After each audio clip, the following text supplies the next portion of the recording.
Hello, this is Johan for our 12th episode of the Road to CTA series. This time, you have to do the work.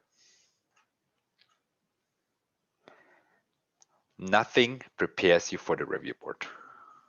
No matter how well you prepared ahead of your journey to CTA, nothing prepares you for these 5-6 hours.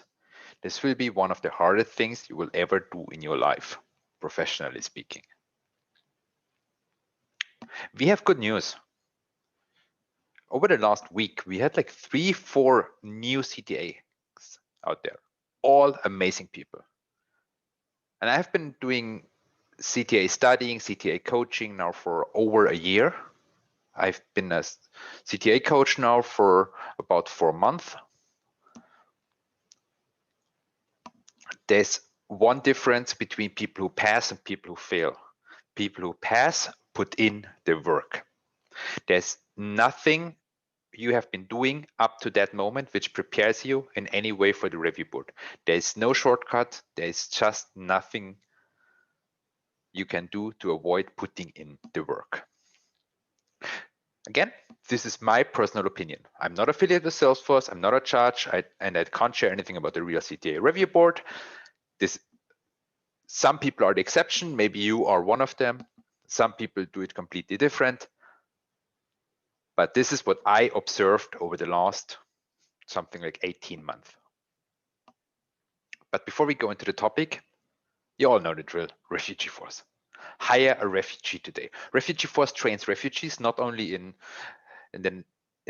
Netherlands, but also now coming up in Berlin. And as every highly skilled Salesforce professional knows, landing your first job is the hardest. Go ahead and hire a refugee today. And back to the serious note. We all go into the journey to CTA thinking we are ready, kind of. We know there is something to do, but we think we are ready. Oftentimes, we are the smartest in our group, in our company. Some of us are even CTOs, CEOs, senior architects, lead architects, delivery lead, technical lead, something like that. Let's start from the top. Hands-on experience only gets you so far. You can never cover all the topics which can come up in the review board, because in the review board, you can't pick and choose your questions. In our daily work, we kind of focus on certain areas. No matter how wide your projects are, it's always limited to either Sales Cloud or Service Cloud. Maybe you're more on the front end side, more on the back end side, more on the project delivery, more on hands-on, but it's never the whole encompassing architecture as you are expected as a CTA in the review board. So your hands-on experience is valuable, but it doesn't really cover it. Best case scenario, it covers a chunk of the CTA review board, but never covers everything. And even if it covers what it covers, you still have to relearn, restructure, rephrase, polish your hands-on knowledge. I already covered the smartest in your group. Most of us, this is something, our company, we don't go for the journey to CTA if we don't feel we are pretty good compared to others. Once you go for the CTA, you're not the smartest in the room anymore, by far. Maybe some of you are, but most are not. Suddenly you're in a completely different league, in a different level. The review board you will have across you 3 of the best Salesforce people in the world, not in your company, in the world. And these are specially trained people who are, again, some of the smartest and brightest in our industry. No matter how smart you think, you're not prepared for that moment. And taking this all together, no matter what your background is, no matter what your experience is, maybe you're a hands-on expert for the last 20 years, maybe you're a CTO of a big company, you will be out of your comfort zone doing the review board. Not only once, not twice, like all the time. You might have 1 or 2 topics where you feel comfortable. Lucky you. It might be even a scenario you feel kind of comfortable, but you will never be comfortable all the way through. And it's a 5 to 6 hour test altogether. And at least I can say, if I do mock scenarios with my students, with friends, It's easy to smell the areas you are not comfortable at. It's easy to smell where your comfort zone is, which I usually then tend to ignore, and to go into the areas where you're not comfortable. And coming back, you can't pick and choose your questions. So what can you do about it? If you now say, yes, I want to put in the work, you have to put aside a lot of time, at least 500 hours. I did about 1,400 hours. One of the candidates, Vinay, who just passed, I don't know, I have to ask him, but I would guess at least 2,000 hours he studied. He studied all the way through until his last day for over 12 months, all the time. Then use any excuse to think like an architect, but not only in your area. Let's say you're an integration architect. Then think like a business architect. Let's say you are a project manager. Then think like an integration architect. Let's say you are a delivery lead. Then think like an admin. You have to use any excuse to think like an architect. What I did in the past is I drew the data model of my company. Nobody asked me for. It was a shitty data model at the beginning. Then I drew it again. Then I drew it again. I drew the system landscape. Nobody asked me for. I did it again. I practiced to think like an architect. And over time, you become one. Use any excuse to think like an architect. And this leads to the second one, a third one. You have to work with others. Coming back to my system landscape, then I took my system landscape and I showed it to our CTO, who was not a Salesforce guy. He was just a plain CTO, and asked him, what do you think about it? And he gave me feedback, which was really, really valuable. I mean, it was really harsh feedback in a positive sense. I have to leave my bubble and you have to leave your bubble. Let's say you studied with your friends, with your colleagues for the last 12 months. You feel really smart, really good because you have it nailed. I did the same. Then I suddenly studied with another study group and I was completely destroyed because I had so many blind spots. My whole group had so many blind spots. Coming back to our example of Vinay, who just passed, I think Vinay was part of every single study group out there. He was out of his comfort zone all the time. He left his bubble every single day. And you have to do the same. You have to be uncomfortable. It's kind of, if you feel comfortable, you're in the wrong spot. And this also leads to shadow and learn from other people. There's always something you can learn. You can learn from your sales guys. You can learn from your partner managers. You can learn from your HR people. You can learn from your CFO. You can learn from everybody. Shadow and learn from others, not only in your Salesforce field, but especially there. Shadow your deployment manager. Shadow everybody you can and learn and talk to them and ask them questions and be open to feedback. So this is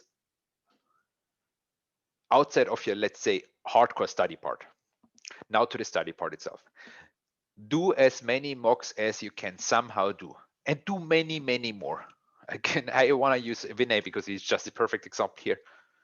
I can't speak for him, but at least I did 35 mocks with him, and he continued to study for 4 or 5 more months where he did like 2 mocks a week. So he must have 50 to 100 mocks in. This is something which made it possible for him to pass on his first try. And this is also one of the reasons why people fail. They just don't do enough mocks. Yes, we only have so many scenarios out there, which is a limited number, but then you do them over and over again, you polish, you become better, you do it with different people. You come up with different requirements.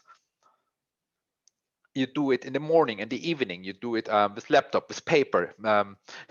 As Sepp, my CTA coach, once asked me, and now you draw the identity flow backwards. You do your system you do your scenario backwards. You make a constraint and say, I'm not allowed to use external objects. I'm not allowed to use platform events. I'm not allowed to use this. Make it challenging. Do as many mocks as possible with as many different people as possible. It doesn't have to be a CTA who judges you. It can be anybody. Sometimes it's even more challenging to explain your architecture to somebody who is not a CTA, not an architect, than to an architect, because you have to suddenly learn how to explain it in plain English. And you have to get every help you can somehow get. Don't skip on anything out there. Join every study group you can. Join every course you can. Okay, disclaimer here, I'm a coach with Flow Republic, but join Flow Republic or go for everything Salesforce does. Again, coming back to Vinay, he was at so many office hours with Susanne.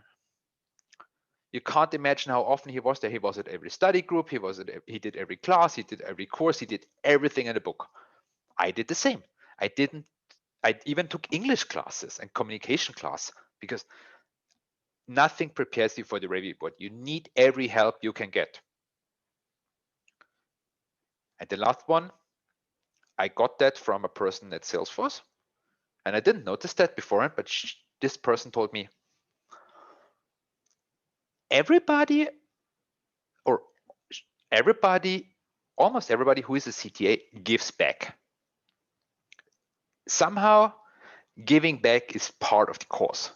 But these people not only give back before after they become CTA, most people start giving back long before they did. I mean, I do it a little bit. I know Vinay again did this greatly. Bibo, Jakob, all the people I know, all of them give back. Seb just started the Mox for India initiative. We know Steve Baines, we know Idoina. They all give back. And giving back can be a very selfish thing.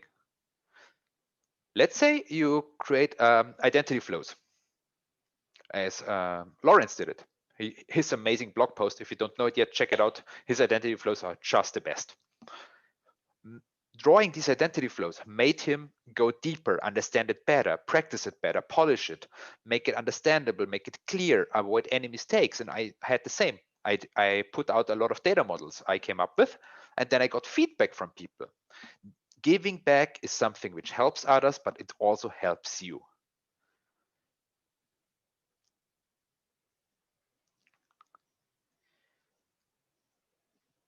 And it helps you to be in a certain state of mind. A good architect is always excited and always nervous. Excited because we like challenges, because we like to be out of our comfort zone. And you will be out of your comfort zone. You will be out of your comfort zone with your customer, with your clients, at the review board. This makes nervousness is okay. Nervousness is normal. If you're not nervous, you're either overconfident, which will absolutely kill you at the review board. Being overconfident is the biggest mistake you can make because you can't have everything right. It's just not possible. It's statistically possible that you are smarter than 3 judges who sit in front of you. But this nervousness and this challenging should also get you excited. And I want to quote here a friend of mine. She's now excited for the Q&A. If you put in enough work, the Q&A is not something to be dreaded, and I'm the same. It's something to be excited about. You can nerd out as hard as you can. It's challenging, it's interesting. You're asked really random questions. I mean, I got questions I could never come up with before. Like seriously, never in my life. And I had no answer at the top of my head. So no prepared answer. It was amazing. I was nervous, yes, and excited at the same time.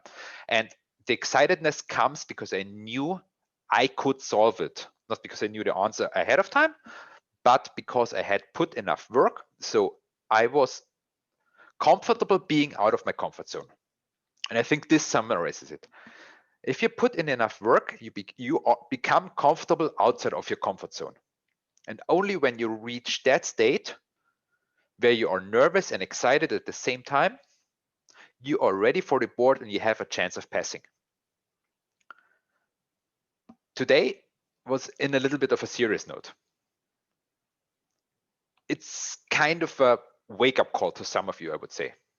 Many do already a great thing, and I see so many great people out there who put in a lot of work, a lot of people who give back. Shout out here to Charlie, to Melissa, again to Vinay, but also to so many others who run study groups, who create presentations, who create content. Of course, again, ladies be architects. But others, I still notice who think they have this because they are experienced, are CTOs, are CEOs, are architects, because they are the smartest in their company. And to them, I say, you have to put in the work. With that, Thank you very much for this week. See you again next week. Let me know your thoughts, your experience. Maybe you failed the board. Maybe you passed the board without putting in the work. Maybe you failed the board, but still putting in the work. Let me know your thoughts and comments, and see you next week. Bye.